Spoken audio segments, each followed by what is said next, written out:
Hello and welcome to another episode about Georgia Championship Wrestling, one of the top wrestling organizations in the world, probably one of the greatest territories of the 70s and 80s. There was no doubt Georgia Championship Wrestling, which would eventually become World Championship Wrestling. But let's talk about a few guys. And we talked about Tommy Rich a little bit in the last episode. But Tommy Rich and another guy by the name of Buzz Sawyer would have such a great feud. Jack, what is your memories of Buzz Sawyer and Tommy Rich? Oh, those guys, I thought they were going to kill each other. Even though I was, knew what the business was about, I thought, man, those guys ain't pulling no punches. And I don't think Buzz did very much. From my understanding, Tommy did take quite a beating from that. But I think it really made Buzz's career, Tommy was already made, but I think it elevated Buzz up pretty darn high.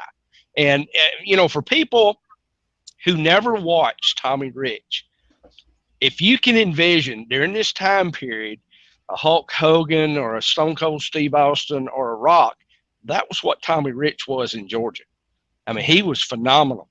I've seen him walk out of the dressing room before music, and everybody in that building be on their feet just by seeing that blonde hair come out of that dressing room. Tommy was the guy. Yes, he was. Buzz Sawyer, Tommy Rich feud started in Chattanooga, Tennessee, at the Memorial Auditorium, Rodney, and it was the brainchild of our father, Ron West, and it worked out pretty good for Buzz Sawyer and Tommy Rich for maybe over 2 years. No doubt, and it started in the ring and ended up on the stage there at the Memorial Auditorium in Chattanooga, and it really sparked it. And in fact, probably at that point would have been a good time to have a show specifically for Georgia. But at that time, you were having shows that were in Ohio and West Virginia, kind of overshadowed what was going on in Georgia. And Georgia really deserved its own show that was dedicated for the fans that brought them to the dance. Basically, as far as I'm concerned, that's the way I felt, they abandoned them. They abandoned the people who made them in exchange for people in Ohio and West Virginia, turned their backs on it, and the people returned the favor. But absolutely, this showed right here that if you took the effort in Georgia, you could draw. So Tommy Rich and Buzz Sawyer, who are not going to the Ohio, they were still doing Chattanooga and the rest of the towns, and it started drawing again because Georgia wasn't dead. They just abandoned it. So yeah, Tommy Rich and Buzz Sawyer, tremendous stuff, and they did something similar to the same thing, and they did it in Augusta, and they also did in Columbus. And it was working. And they would go in, they would personalize the Georgia shows that would come from TBS. They would kind of go in and chop them up and put the local footage in back from the auditorium or from Bell Auditorium or from Municipal Auditorium in Columbus. And it started, like I said, it started coming back again. And Dad was telling them the entire time, Georgia's not dead. You're just not doing anything. And that proved it. And Tommy and Buzz was the catalyst to show it. Georgia's not dead. It's just you're just not giving it any attention.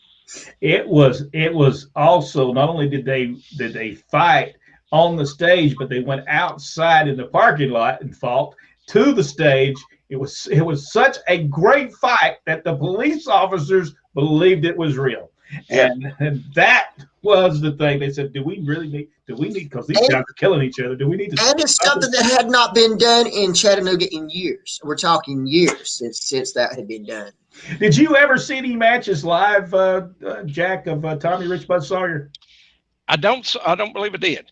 That was right after I had transferred to Germany when that really hit. These matches were tremendous. Chattanooga, Tennessee, they did a thing one night where Tommy Rich was supposed to be on the card. Buzz Sawyer was supposed to be on the card. Buzz Sawyer didn't show up for his match. They had to put someone else in that match. And then it came up time that Tommy Rich was supposed to wrestle. They wasn't there. I think Paul Orndorff took his place.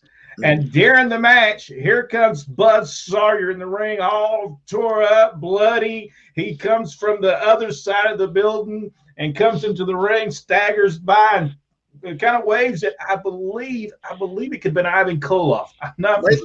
I think it was Don Morocco. I believe it was that Don Morocco. He went into the dressing room all bloodied up, his clothes. I loved it because Buzz come down the steps and he was laughing. He was kind of laughing all bent up with his clothes all tore up. And then from the opposite side, he came down the stage steps. And then from the opposite side, here comes Tommy jumping on Buzz. And then here they go again, all the way up and on the stage and everywhere. It was awesome. And so that was being done right there in Chattanooga, Tennessee. It was being done in Augusta. Just tremendous stuff was being done. And then our father decides he's going to have a cage escape match. And they have the match, Buzz Sawyer and Tommy Rich. The match is going great. And I believe it was Chick Donovan. I believe it was Chick Donovan that came out and threw the foreign object over to Buzz Sawyer. And as Buzz was getting it, Tommy Rich hit him, picked the thing up, hit Buzz, and beat him. I believe he had to climb over the top of the cage. I believe that's how they did it. He had up the door, or through the door. And the loser of that one got tarred and feathered. Yes. Tommy pulled the first feathering on Buzz Sawyer, and then Don Morocco and Buzz Sawyer tarred and feathered Tommy at the end. It's really good stuff. Next show would have been Tommy Rich against Don Morocco, I think. But that didn't end that way. Buzz Sawyer's back out there again, and here they go again. Just some great stuff done with Buzz Sawyer and Tommy Rich. And I tell you, someone else before we get off here, we got to talk about Bob Armstrong. To me, Bob Armstrong and Bobby Heenan. Jack, did you see the stuff was tremendous? I sure did. Yeah, it was great stuff. And Bobby, for anybody that never saw Bobby working a little bit in the ring, you missed. I mean, that guy was a selling machine. He was fantastic. This good stuff with the Bobby Heenan. Bobby Heenan made it. I don't think Bobby Heenan had the greatest wrestlers at the time. No. Didn't have to. He had it himself. They drew great money with that, but Bob Armstrong would probably still to this day be known for his feud with Roddy Piper. That has to go down as one of the greatest things they ever did in Georgia Championship Wrestling. Don't you believe that, Rodney? Yeah. It was all started because Piper had been there for quite a while, a couple of months actually, doing the commentary and really not got involved. And then all of a sudden he starts getting involved with Gary Hart and Kabuki. And then the big thing with Dusty Rhodes, and then Piper started it on Bob, talking about how Bob was riding his son, letting his son do all the work, and he just comes in and makes the tag so he can be the big guy and get the win. And some of that's very true. What it looked like, that is what it looked like. But yeah, it was really good, and nobody except. But for Bob Armstrong, I believe that can stand toe to toe with Piper when it comes to talking, and I think he was great. What did you think, Jack? What did you think about the Piper and Bob Armstrong? Yeah, I had to go back and watch some of this stuff, but yeah, I loved their confrontations on the microphone. It was just, they were setting up such great stories on the mic. It's almost a lost art now. It was so. One of the things that Bob said on one of his interviews, he said something similar to, "I'm not afraid of any man, and especially the one I'm standing in front of right now." I thought was just tremendous. He kept on telling him he was a thoroughbred. He called Roddy Piper what he always called people there when he called himself a thoroughbred. And the stuff was so good. And the moment that they were holding them back on WTBS, and he broke through and went over there, the people, there were only probably, 100 people maybe at the studio? Between 150 and 200 in there. They were getting quite a few in there. That place just I mean, they went crazy while they were doing it. The only thing that, and Michael Hayes said something, and I don't know if this is probably some truth in it. It did not draw as well as they thought it was. They thought it was going to sell out the Omni, and it did not sell the Omni. I think there was somewhere around 8,000 people there, 9,000 people. It was still a pretty good crowd, but they thought it was going to do 17,000 people, and it didn't. I don't believe it. I believe they're true. I don't think they established that Roddy Piper was a wrestler. Yeah. They did not. They did not. And they needed to. They needed to. Because they just thought he was a commentator in Georgia. So they just thought, well, when I want to see that, Bobby should be able to beat him easily. And I think if they would have established where the stuff he did in the Carolinas and say he's an accomplished wrestler and showed that before that match, don't you think that would have worked better, Jack? Yeah, I do. So basically they should have done like they would have done if they would have going to be bringing him in. Show various matches so that when he comes in, he's going to be, I'm leaning my expertise. You've seen what I can do in the ring. There's no need for me to come in here and try to show you. You've already seen how I've established myself. I don't need to prove myself to anybody here and establish. But Piper came from the position that he was calling it straight when he got there, Dave.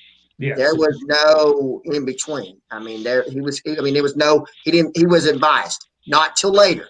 In the beginning, though, first few weeks, he was calling it right down the line. Roddy Piper changed the scope of Georgia Championship Wrestling.